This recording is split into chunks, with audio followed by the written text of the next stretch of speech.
Hello বন্ধুরা, তোমাদের মাঝে ফিরে এলাম বড়লোক ঘর ছোট বউ ধারাবাহিকের 67তম পর্ব নিয়ে। তো চলো বিস্তারিত জেনে আসি।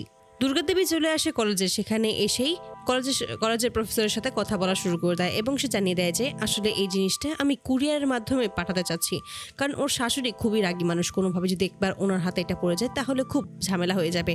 আর আমার মেয়েটা এরকম ঝামেলায় পড়ুক আশা করি আপনারাও চান না। আপনারা নিশ্চয়ই চান যে আপনাদের স্টুডেন্ট এক্সামে বসুক। ঠিক তখনই ওই লোকটা বলছে অবশ্যই আমরা সেটা চাই, আর তার জন্য কি করতে হবে আমাদেরকে বলুন। ঠিক তখনই দুর্গাদেবী বলছে বেশ কোনো কিছু একটা ব্যবস্থা করুন যার মাধ্যমে আমি ওর কাছে পাঠিয়ে দিতে পারবো। আমি নিচে সাইন করে দিতে পারবো, কোনো সমস্যা নেই, কিন্তু এটা আমি নিজে নিয়ে দিতে পারবো না। আমি আপনাদের মাধ্যমেই ওকে পাঠিয়ে দেবেন আপনারা। এতে করে তখন রাজি হয়ে যায়, বলছে একটা অ্যাপ্লিকেশন করতে হবে, অর্থাৎ চিঠি লিখতে হবে। তখনই দুর্গাদেবী বলছে বেশ, আপনি তাহলে চিঠি লিখে দিন, সমস্ত কিছুর ব্যবস্থা করে ফেলুন, আমি না হয় সাইন করে দেবো, তবে বাংলায় সাইন করলে চলবে তো? ঠিক তখন লোকটা বলছে কি যে বলছেন আপনি, আমরা বাংলা ভাষার মানুষ, অবশ্যই আমরা বাংলাতেই পছন্দ করব সমস্ত কিছু। ঠিক তখনই দুর্গাদেবীকে সাইন করার জন্য বলে, কিন্তু দুর্গাদেবী হঠাৎ করেই অহনার মায়ের নামটা ভুলে যায়। তখনই মনে মনে বলেছে আসলে ওর মায়ের নামটা যেন কি ছিল, এখন কি হবে যদি মনে না পড়ে, তাহলে তো সমস্ত কিছুই বাঁচাল হয়ে যাবে। এত কষ্ট করে কাঠঘট পুড়িয়ে যে এরকম কাজ করলাম, এটা তো কোনোভাবেই আর বানচাল করা যাবে না। ঠিক তখনই মনে পড়ে যায় যে আসলে অহনার মায়ের নাম করুণা, তাই তখন করুণা নামে সাইনটা করে দেয়। আর তারপরে সেখান থেকে বাড়ি ফিরে আসে। অপরদিকে দেখা যায় যে পিসি ও কাকিমণি চলে আসে আগের ভাগে বাড়িতে। সেখানে এসে চার বউকে জেরা করতে থাকে যেন দুর্গাদেবী কোথায় গেছে সেটা জানে কিনা, কিন্তু অহনা জানিয়ে দেয় যে না, তারা সত্যিই জানে না যে আসলে দুর্গাদেবী কোথায় গেছে।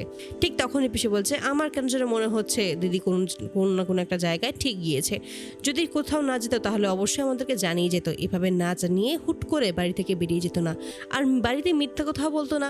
আমাদেরকে তো বলেছিল মন্দিরে গেছে, কিন্তু আমরাও তো সেই মন্দিরে গিয়েছিলাম, কিন্তু সেখানে কোথাও তো দিদিকে দেখতে পাইনি, নিশ্চয়ই কোনো একটা গড়বড় হয়েছে। ঠিক তখনই ওনারা বলছে পিসিমা আপনি দয়া করে এই সমস্ত কথা মায়ের পেছনে বলবেন না। আপনার যদি কোনো কিছু জানার ইচ্ছে হয়, কোনো কিছু শুনতে ইচ্ছে হয়, আপনি সরাসরি মায়ের কাছে জিজ্ঞেস করবেন, প্লিজ আমাদের কাছে নয়। পিসিমনের এই সমস্ত কথাই দুর্গাদেবী এসে শুনতে পায় আর বলে যে খবরদার ঠাকুর যে তুমি এই সমস্ত কথা আর কখনোই বলবে না। তুমি আমার পেছনে আমারই বউদের সামনে এমন করে কথা বলছো, এই সমস্ত কিছু আমি একদম সহ্য করব না। এখন কিন্তু তুমি আমাকে বাধ্য করছো পল্টুকে বলতে, কারণ আমি এবার আমি পল্টুকে জানিয়ে দেবো যে পল্টু যেন ওর মাকে নিয়ে এই বাড়ি ছেড়ে চলে যায়, এছাড়া আমার আর কোনো পথ নেই। ঠিক তখনই পিসি বলে কেন দিদি, সত্যি কথা বলছিলাম বলে খুব খারাপ লাগলো তাই না? তখনই অহনা বলে যে কি সমস্ত বলছেন আপনি পিসিমা, আমি তো আপনাদেরকে বারবার করে বলেছি যে মা কোথায় গেছে আমরা জানি না, তবু আপনি আমাদেরকে জোর করছেন যেন আমরা জানি কোথায় মা গিয়েছিল। ঠিক তখনই বড় ভাই বলেছে হ্যাঁ, মায়ের পেছনে এই সমস্ত কথা আমরা পিসিমণিকে বলেছি যে এই সমস্ত কথা আমরা একদম পছন্দ করছি না, কিন্তু তবুও পিসিমণি আমাদের এই সমস্ত কথাই বলে গেছে। অপরদিকে তখনই দুর্গা করা হুঁশিয়ারি জানিয়ে দেয় তুমি যদি তোমার মধ্যে থাকতে না পারো তাহলে কিন্তু আমার এটাই শেষ কথা, আর আমার বাড়ি, আমার যেখানে খুশি আমি সেখানে যাব, আমি কাউকে কৈফিয়ত দেব না, তোমাকে তো নয়। যখনই বাড়ি ছেড়ে যাওয়ার কথা বলে ঠিক তখনই মেজভাবেই ছুটে আসে এবং দুর্গাদেবীর পায়ের কাছে পড়ে যায় আর বলছে প্লিজ মামিমা, আপনি যা খুশি তাকে যা খুশি তার শাস্তি দিতে পারেন, কিন্তু আমাকে এত বড় শাস্তি দেবেন না। আমি আপনাদেরকে ছেড়ে কোথাও যাব না, আমি আমার মেয়ে এখানেই থাকতে চাই, আপনি দয়া করে আমাদেরকে এখান থেকে তাড়িয়ে দেবেন না। তারপরে দেখা যায় পরের দিন সকালবেলাতেই ওই কুরিয়ারের লোকেরা ওই অ্যাডমিট কার্ডটা পাঠিয়ে দেয় অহনার কাছে। এতে করে তখন কাকা গিয়ে দরজা খুললেই তখনই বলে কি হয়েছে, ঠিক তখনই বলে একটা চিঠি এসেছে অহনার নামে। কাকা তখন সেই চিঠি নিতে চাইলে ওই লোকটা জানিয়ে দেয় যে না, আমরা অহনাকে ছাড়া আর কারো হাতে এই চিঠি তুলে দেবো না। এতে করে ক্ষিপ্ত হয়ে যায়। ঠিক তখনই দুর্গা বলছে কি হয়েছে দেবর, যে কে এসেছে। ঠিক সেই মুহূর্তে ওই লোকটাকে বাড়ির ভেতর প্রবেশ করায় আর তখনই বলেছে অহনার রয়ের নামে একটা চিঠি এসেছে। ঠিক তখনই অহনা অবাক হয়ে যায়, হঠাৎ করে বলছে আমার নামে কে চিঠি পাঠাবে। অপরদিকে দেখা যায় যে দুর্গাদেবী মনে মনে হাসতে থাকে আর বলছে এবার আমি দেখতে চাই তুমি কতটা খুশি হও এই সমস্ত কিছু পেয়ে।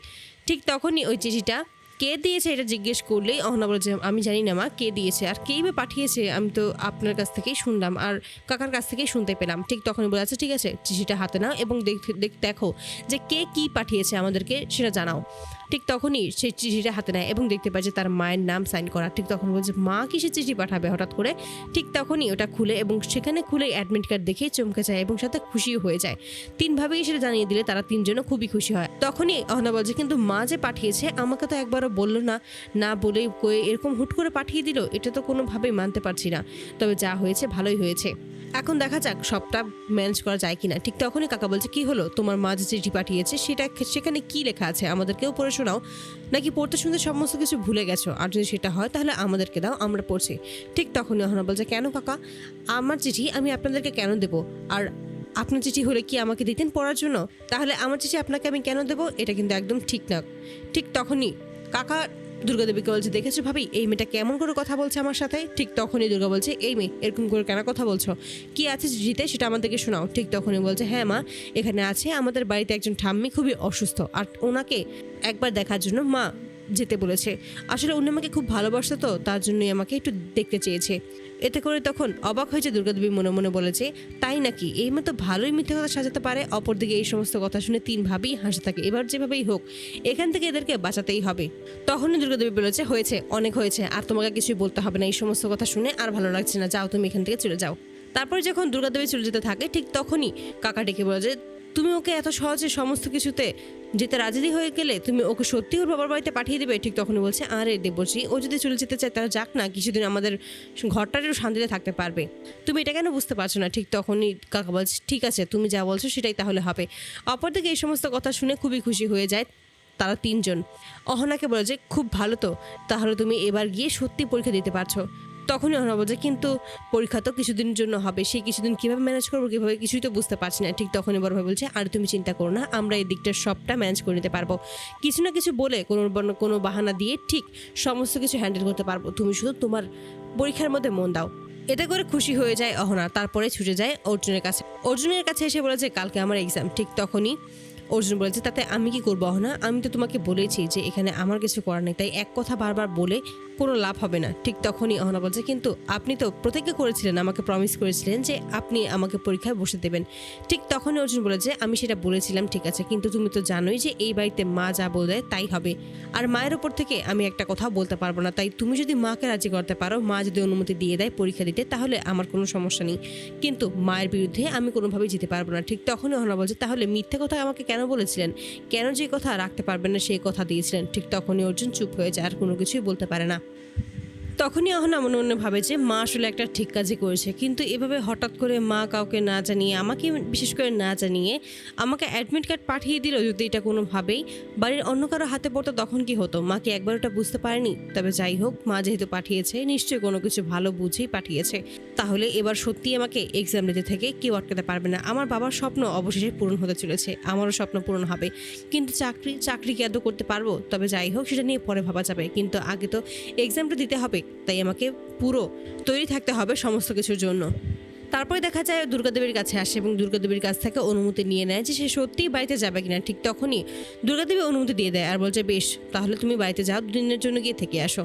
এতে করে অহনা খুবই খুশি হয়ে যায়। তারপরের বার কোনো না কোনোভাবে একটা ম্যানেজ করা যাবে, একটা অজুহাত দিয়ে। এখন তো সেই বাড়ি থেকে যেতে পারছে, এটাই অনেক।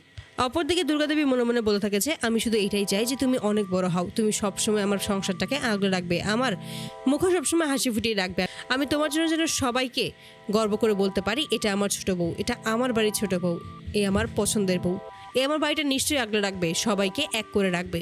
এই সমস্ত ভেবে আনমনেই হাসতে থাকে। আবার তখন বলেছে, আমি তোমার জন্য অনেক কিছু ফিরে পেয়েছি, এই বাড়িতে যেমন আমার ইচ্ছের গুরুত্ব তুমি দিয়েছো, আবার তোমার জন্যই এতগুলো বছর পর আমি আমার ভাইদের সাথে যোগাযোগ করতে পেরেছি, ওদের সাথে আমার সমস্ত সম্পর্ক ঠিক হয়ে গেছে, আমি আমার দেবদার সাথেও দেখা করতে পেরেছি, সবটা হয়েছে শুধুমাত্র তোমার জন্য ছোট বউ, শুধুমাত্র তোমার জন্য।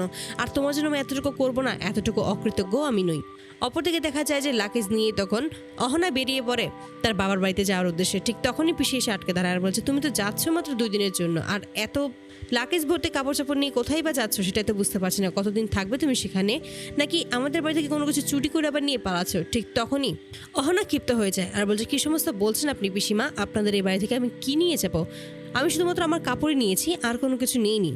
ঠিক তখনই বলেছে, বেশ, তাহলে খুলে দেখাও। ঠিক তখনই অহনা বলছে, বেশ, আমি খুলে দেখাতে রাজি আছি, তবে আপনাদের বাড়ি যদি কোনো কিছুই এখানে না থাকে তাহলে সকলের সামনেও আপনাকেও কিন্তু আমার কাছে ক্ষমা চাইতে হবে, এদিকে আপনি রাজি আছেন। এই সমস্ত কথা শুনে ক্ষিপ্ত হয় পিসি, কিন্তু অপরদিকে দেখা যায় যে দুর্গাদেবী মনে মনে খুবই খুশি হয় আর মনে মনে বলে যে, এবার আমার এই ছোট বই তোমাকে উচিত শিক্ষা দেবে ঠাকুরজি, এবার তুমি তৈরি হও এই মেয়ের থেকে উচিত শিক্ষা পাওয়ার জন্য। তো বন্ধুরা, তোমাদের কি মনে হয় পরবর্তী পর্বে কি হতে চলেছে? এবার কি সত্যি শেষ মুহূর্তে এসে অহনা পরীক্ষা হলে বসতে পারবে, নাকি তার আগেই তার শ্বশুরবাড়ির সমস্ত লোকেরা এই সমস্ত কিছু জেনে যাবে? অবশ্যই তোমরা তোমাদের মতামত কিন্তু কমেন্ট বক্সে জানাতে ভুলবে না। ধন্যবাদ।